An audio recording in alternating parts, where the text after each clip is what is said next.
Welcome to The Explainer.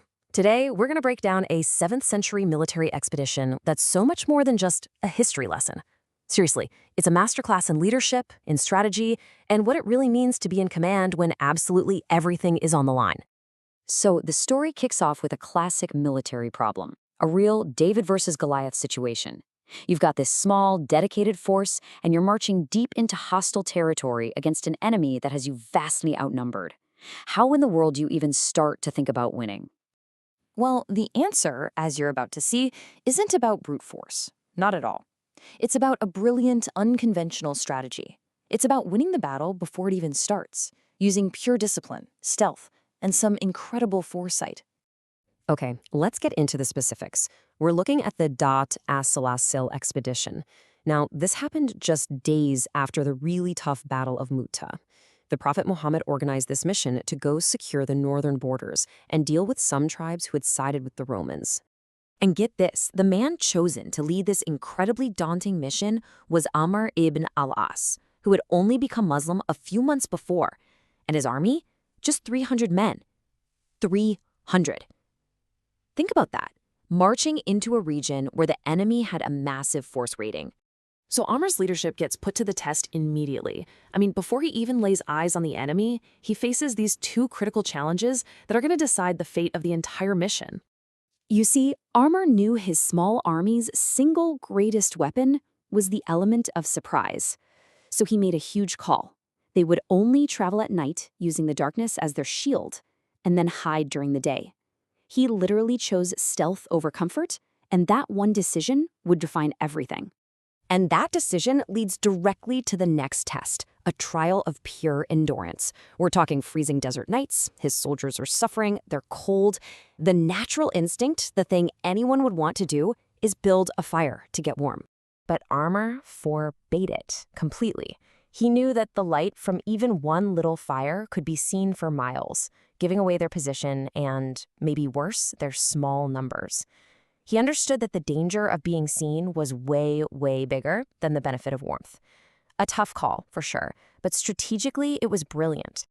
All right, so now we get to the next challenge, and this one is fascinating because it didn't come from the enemy or the weather. It came from within their own ranks. Friendly reinforcements showed up, and with them came the potential for a clash of leadership, a classic problem. So when the reinforcements arrived, their commander, the highly respected companion Abu Ubaidah, could have easily made a play for leadership. But instead, remembering the Prophet's advice to cooperate, he says these incredible words. He put the unity of the army above his own personal status. And just like that, a potential crisis just fizzles out. It perfectly illustrates this crucial leadership lesson. The mission is always, always bigger than any one person. Abu Ubaidah's humility made sure the army stayed one single solid unit, ready for what was ahead. Now, this next challenge might just be the most profound one of all. It came at dawn, and it pitted religious duty against the very real danger of the elements. For Amr, this became a test not just of military command, but of deep spiritual wisdom. So on this one intensely cold night, Amr finds himself in a personal and spiritual bind. He needs to perform the ritual purification for the morning prayer, but the water they had was so cold it could have made him seriously ill or maybe even killed him. He had to make a call based on his deep understanding of Islamic law. So instead of risking his life, he performed what's called at-tayammum, using clean earth for purification, and then he confidently led his men in prayer. This act of juristic reasoning, known as ijtihad, showed a profound understanding that the faith is built on mercy and that preserving life is paramount.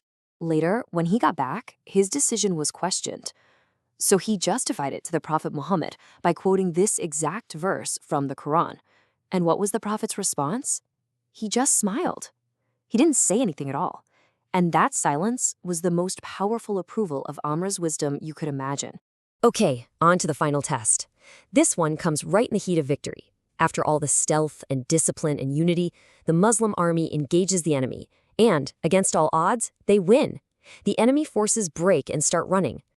So, this raises that critical question. What do you do now?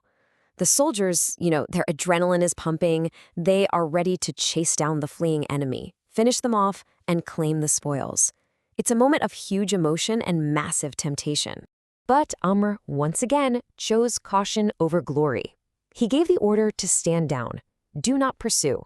He was afraid his small army would get scattered and walk right into a deadly ambush. He prioritized bringing every single man home safe over a flashier but much riskier victory. And yes, the Prophet later approved this decision too. So after this incredible string of wise, disciplined decisions, what was the ultimate impact? Well, the result was nothing short of transformative for the entire region. The Dhaat As-Salaasil Expedition was a huge success. It completely secured the northern frontier. It brought powerful tribes like Banu Abs and Banu Mu'arra into new alliances, and it sent a very clear message. The Muslims were now, without a doubt, the strongest force in the Arabian Peninsula. And all of this leaves us with a final, really powerful thought about what leadership is. This expedition teaches us that the greatest victories, they aren't always found in the heat of the chase.